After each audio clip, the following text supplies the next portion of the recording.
अस्सलाम वालेकुम नाजरीन, इस एपिसोड के आगाज में हम देखते हैं कि बोरसा में एराज खातून खवातीन से गाड़ियों पर से जहेज का सामान उतरवा रही होती है और कह रही होती है, चलो जल्दी करो, इफ्तार के बाद हिना बंदी की रस्म अदा की जाएगी, यह काम अभी मुकम्मल होना चाहिए। और फिर एक खातून से कहती, ये क्या है, हम ये कबूल नहीं कर सकते, लिबास फातिमा खातून के पसंदीदा रंगों में से होगा, सब सुर्ख होंगे। फलादियोस भी वहीं आ जाता है और ये सारा मंजर देखता है और एराज की इस बात को सुनकर उस लम्हे को याद करता है जब दुकान पर उसने सुर्ख लिबास फातिमा को दिखाया था और कहा था, ये सुर्खी तुम्हारे गुलाबी चेहरे पर बहुत जचेगी फातिमा खातून, ये कपड़ा तुम्हारे लिए है। तो फातिमा ने पूछा था, तुम्हारा इरादा क्या है? और फलादियोस बहुत ही ज्यादा अफसुर्दा हो रहा होता है। इसी दौरान ऊपर से फातिमा खातून दुल्हन का लिबास पहने बाहर आती है। फलादियोस को महसूस हो जाता है और वो पीछे मुड़कर देखता है तो फातिमा उसे देख रही होती है। फातिमा अपने दिल में कहती, मैं नहीं कर सकती, चाहे कितनी ही ख्वाहिश क्यों ना हो, मैं अपनी तकदीर के खिलाफ नहीं जा सकती।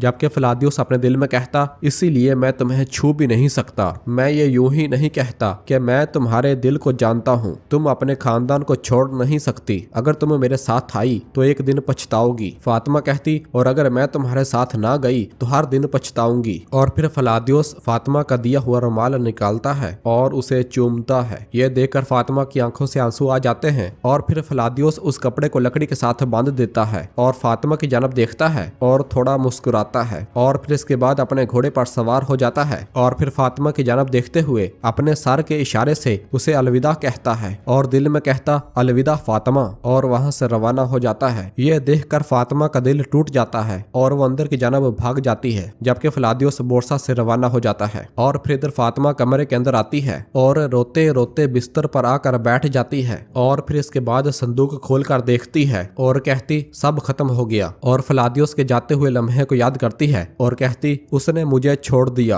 अब वाकई सब खत्म हो गया। इसी दौरान हलीमा कमरे के अंदर दाखिल होती है और फातिमा रो रही होती है। हलीमा उसके पास आती है और आकर बैठ जाती है और पूछती, बाजी क्या हुआ है, हम शादी की तैयारियां कर रहे हैं या जनाजे की? देखो तुम कल रात से मुसलसल रो रही हो। फातिमा कहती, वो चला गया हलीमा, वो कपड़ा जो मैंने उसे दिया था वो वहीं छोड़कर चला गया। अच्छा ही हुआ कि वो चला गया। हाँ अच्छा ही हुआ, मेरी शादी होने जा रही है, आज रात मेरी हिना बंदी की रस्म है। और फिर अपने हाथों को देखते हुए कहती, मेरे हाथों के छाले उसके दिए हुए लौंग से भर गए थे। और उस लम्हे को याद करती है जब फलादियोस ने फूल उसे देते हुए कहा था, माँ कहा करती थी कि लौंग छालों के लिए मुफीद होती है, और फातिमा ने वो फूल ले लिया था। और फिर फातिमा कहती, और अब उन्हीं हाथों पर मेहंदी लगने वाली है, मैं इस मोहब्बत की खातिर खुद को कुर्बान कर रही हूँ, ये मेहंदी भी उसी के नाम हो। कितनी ही बातें थी जो मैं उसे कह भी नहीं सकी। तो हलीमा फातिमा को गले से लगा लेती है और उसे दिलासा देती है और कहती, नहीं इस तरह नहीं बहन, कम से कम एक बावकार अलविदा तो तुम्हारा हक है। फातिमा कहती, वो शायद जा चुका होगा, मैं उसे ढूंढ नहीं सकूंगी। हलीमा कहती, ढूंढ सकती हो, चलो अगर अभी निकल जाओ तो उसे ढूंढ सकती हो, मैं सब संभाल लूंगी, ठीक है जल्दी करना, चलो। तो फातिमा रजामंदी जाहिर करती है और वहां से फलादियोस के पीछे रवाना हो जाती है। और फिर इधर यगीत अपने कमरे में दफने की जानब से भेजा हुआ खत पढ़ता है जिस पर लिखा होता है, यगीत साहब मैं वो सब लिख रही हूँ जो मुद्दत से कहना चाहती थी, क्योंकि आपसे कहने की हिम्मत नहीं थी, मैं कभी ये मंजर देखना नहीं चाहती थी, मगर आप एक बड़े फरेब में मुब्तला हैं। जिनसे आप निकाह करने जा रहे हैं वो फातिमा खातून, वो उसी फलादियोस से मोहब्बत करती है जिसे आप अच्छी तरह जानते हैं। दर हकीकत वो और फलादियोस खुफिया तौर पर मिलते रहे हैं, कभी वो सगोत में एक ताजर के भेस में आता है और कभी एक कमानदार की सूरत में। मुझे माफ कर दें यगीत साहब,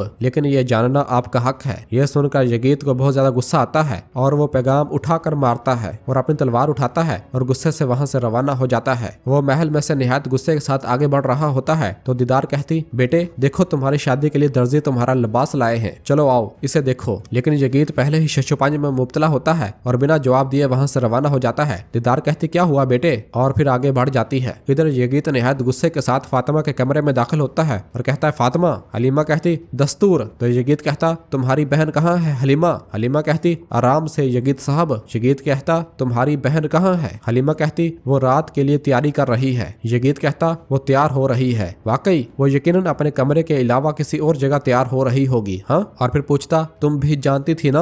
हलीमा पूछती, मैं क्या जानती थी यगीत साहब, आप क्या कह रहे हैं? मुझे लगता है कि शादी का जोश और खरोश आपके लिए अच्छा नहीं है। यगीत कहता, समझ गया, मैं भी किससे पूछ रहा हूँ, मैं उसे ढूंढ लूंगा। और वहां से रवाना हो जाता है, जबकि पीछे से हलीमा भी परेशान हो जाती है।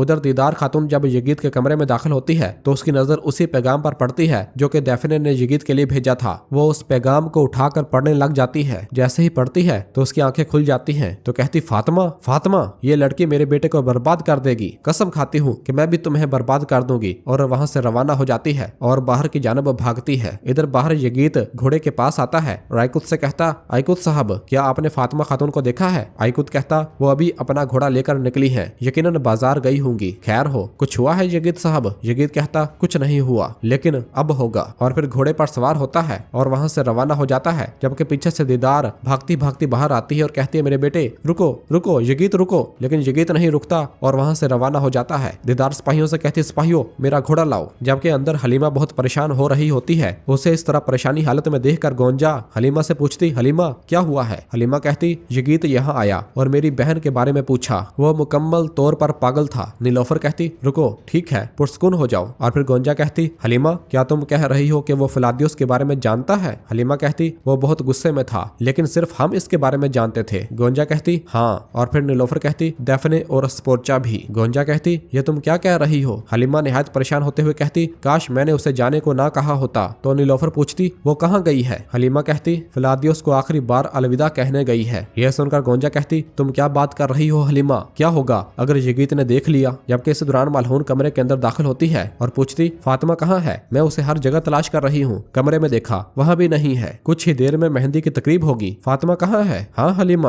और फिर नीलोफर कहती, माँ जरा आए और बैठे। आए और मलहून को वहाँ बिठा देती है और सब मलहून के पास बैठ जाते हैं। मलहून पूछती, क्या तुम मेरी जान निकालोगी? यहाँ क्या हो रहा है? हाँ गोंजा। गोंजा कहती, माँ जरा पुरस्कुन हो जाए। मलहून पूछती, फातिमा कहाँ है? तो हलीमा कहती है, माँ हमें आपको एक अहम बात बतानी है। यह सुनकर मलहून नीलोफर और गोंजा की जानब देखने लग जाती है। जबकि दूसरी जानब समुद्र के किनारे हम उरहान साहब और उनके सिपाहियों को देखते हैं। उरहान साहब समुद्र की जानब देख रहे होते हैं। दरसून भी वहीं आया हुआ होता है। उरहान साहब दरसून को पास आने का कहते हैं तो दरसून उरहान साहब के पास आता है और कहता है, मेरे सुल्तान क्या आप मुझे माफ कर सकेंगे? तो उरहान साहब कहते हैं, तुमने मेरे भाई और भाभी की जान बचाई है, हम तुम्हें माफ कर देंगे। हम तो तुम्हें माफ कर देंगे, लेकिन जब वो सुनेंगे कि तुमने हमारे साथ ताउन किया है तो क्या तुम्हारे वालिद और भाई तुम्हें माफ करेंगे? और फिर अलाउद्दीन साहब कहते, तुम भी अच्छी तरह जानते हो कि हमारी हमायत करना उनसे गद्दारी के मुतरादिफ है। और फिर उरहान साहब पूछते, तुम अपने खानदान से क्यों मुंह मोड़ रहे हो? तो दरसून कहता, ये मेरे खानदान से गद्दारी नहीं है, बल्कि ये मेरी कौम और मेरी नस्ल की खिदमत है। मैं भी आपकी तरह चाहता हूँ कि तुर्क सरहदों पर कायमो दायम रहें। इस पर उरहान साहब कहते, तुम अपनी रियासत के परचम तले क्यों नहीं, बल्कि हमारे साथ मिलकर ये जद्दोजहद क्यों करोगे, जरा ये बताओ। तो दरसून कहता है, क्योंकि सरहदों पर हमारी कौम को मुतहद करने वाले सबसे बेहतरीन रहनुमा आप ही हैं। मेरी आपसे गुजारिश है कि आप मेरे भाई और बाबा को सुलह पर राजी करें, ताकि आप किसी ऐसी जंग को रोक सकें जिसमें भाई भाई को मारे। तो उरहान साहब कहते, तुम्हारे भाई की बुज़दिलाना मुज़ाकरात के नाम पर हमें जाल में फंसाने की कोशिश के बावजूद।